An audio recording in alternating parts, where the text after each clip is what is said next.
Tagal na po hindi nagbabayad. Pero sinabihan nyo naman na pay parking. Alam na po niya po na paalala. Hindi lahat ng mga parada na yan nagbabayad. Ba't di po nagbabayad ng parking? Eto, sir, inausap ko si nanay kasi masyado nawili rin eh. Dati ako nung nakaupo pa si Mayor Isko, naging tao rin noon nila kami.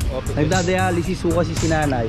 Pinakiusap po natin yung dati nating serbisyo sa lahat naman po tayo katulong sa serbisyo sa Maynila. Kababae ko lang din ako, sir.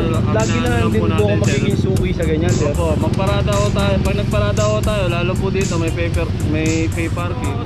Sa parking attendant, namumblema din siya. Papas ko lang kasi kaya talagang titigas yun eh, no? Ang dami na kayo kaya dyan, overload, titignan nila. Papas ko, gawin na goal. Saan po? Kapera. Paano kami magkakapera dyan, sir? Baka yung kakilalang binabanggit mo, sir.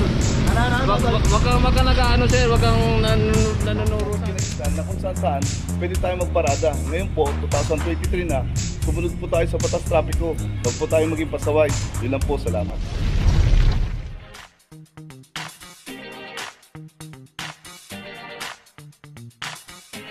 Papajo TV!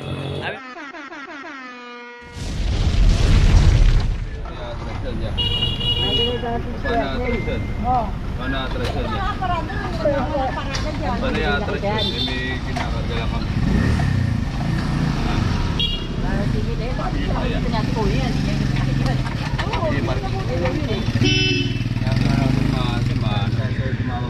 Location natin April Street, corner Caricada.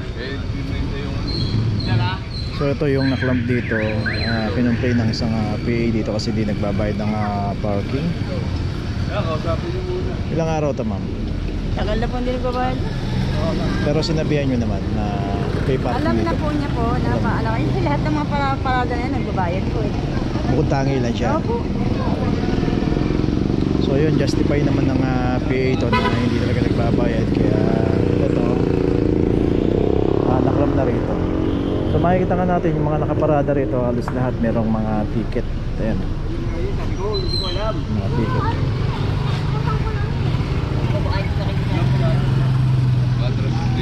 Atras pa lang yan, nila kagad, oh. Sino bang driver na ito, sir? Ako. Ba't di po nagbabayad ng parking? Eto, sir, inausap ko si nanay kasi masyado nawili rin eh.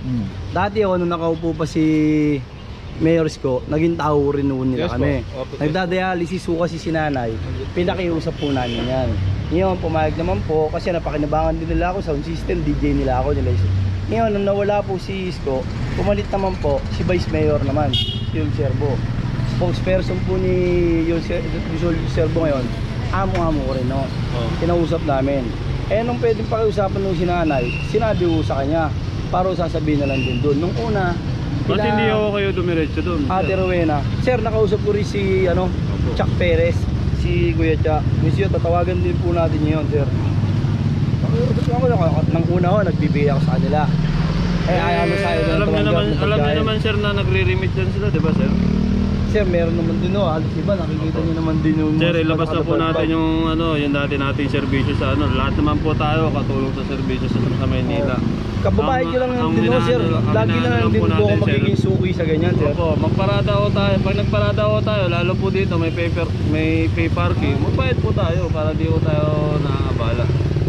Kasi tinatawag din ho yan sa amin eh. Siya lagi tumatawag niya, matik yan, Opo, sir. siya talaga magko-complain yan, sir. Kasi siya naka-area dito. Sobra naman kayo, binibigyan naman kayo nung una eh, patiin ng kawawa naman din yan, mag-abono siya. Pakiusap na ulit nito, yan. Pakalakat.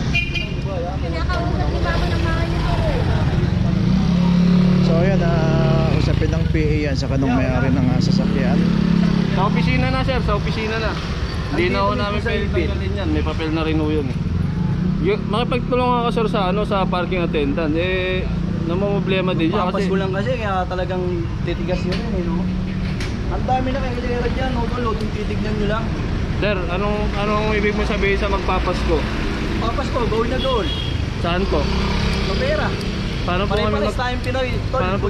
magkakapera dyan, sir? Baka yung kakilalang binabanggit mo, sir. Wag kang nag-ano, sir. Wag kang nanunuro sa amin na magpapasko. Kailangan namin ng pera. Tutusin, ang dami pas nakabalandra dyan. Oo, iniikutan din namin yan, sir. Wag kang magturo. Sana nga. Oo. Mamaya, sabihin mo yan doon sa opisina pagpunta mo, ha? Harapin ka namin, sir. Mga nagtuturo ng ganyan. Oo, ikaw yun. Okay. So yun na panahon pa rin ni Mayor Isko. Sila raw yung sound system. So iba na po ang panahon ngayon. Si Mayor Hanel ako na. Saka wag po natin i-considera yung servisyo natin kasi kumikita rin naman tayo. So ang usapin dito yung pay parking. Pumarada ka sa pay parking, dapat magbayad ka. Yun lang po, tuloy na po tayo. Location natin, Dapitan Street, corner Antonio Street. Dito naman yung isang private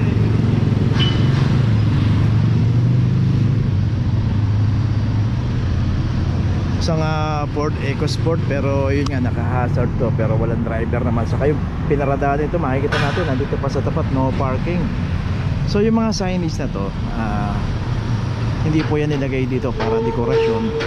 Nilalagay po yan para malaman natin na bawal pong pumarada rito sa kahabaan ng Dapitan. At kung paparada tayo, yan yung Astoria Street, Navarra Street, Santander Street, puro secondary road yan. At pay parking doon, kahit magtagal po tayo, wala pong problema. May parking attendant doon, magpa-assist tayo.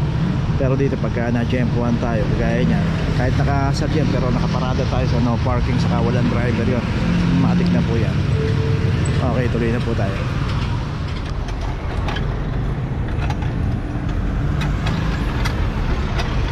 Location natin na De La Puente Street, corner Dapitan. Dito yung isang Avanza. Dito rin inaabot to, walang driver. Dito rin sa kahaba ng Dapitan Mabuhay Lane, clamping zone. Kapag inabutan po tayo ng clamping dito, matik na po yan, lalo pagka walang driver. Okay, ito may notice na, tuloy na po tayo. Location natin Maceda, corner Simon Street. Dito isang Ford Territory. At ito wala ring driver. 2369. Dito rin sa kahabaan ng Maceda. At sino po yung maabutan at walang driver, matik na po yan.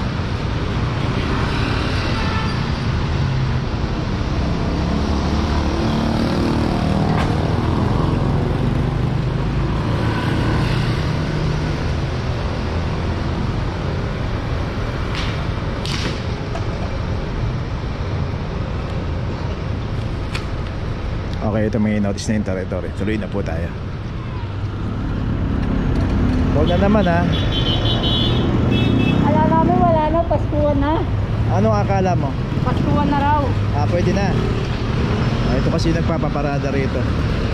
Pero hindi siya legit na parking attendant dito. Dito yung legit na parking attendant sa Santander. Basta yung mga nakaganito, huwag ko kayo magtitiwala. Dito isang Honda City, ito naklam na rin, 2349. So sabi niya nagta-traffic siya, hindi naman siya traffic enforcer, pero ang purpose niya talaga rito yung mga sasakyan na pumaparada rito. So makita naman natin parking clamping zone. Dito po tayo pumarada, yung Santander na yan, secondary road. Hanapin po natin yung parking attendant, may parking attendant po dyan. Sa kayo isang Ford Territory, ito nakaklam na rin 2317.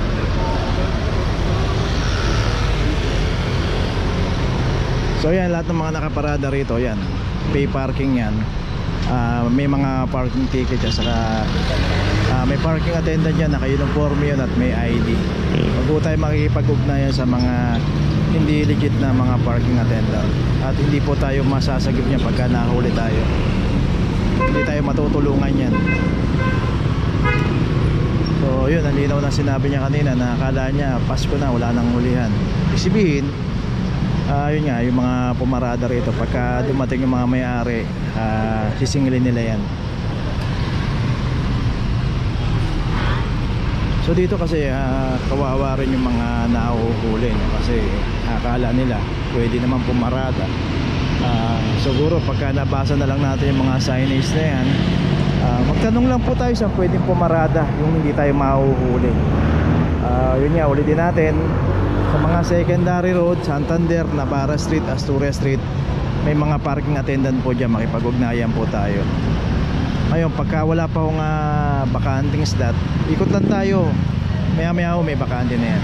So ito may notice na para sa dalawang sasakyan na club dito. Tuloy na po tayo.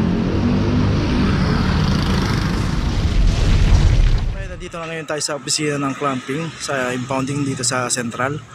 Dito na po nagtatapos ang ating vlog. Maraming salamat po sa mga subscriber, sa mga viewers, sa mga napadaan po sa ating channel. Maraming salamat po sa mga suporta nyo.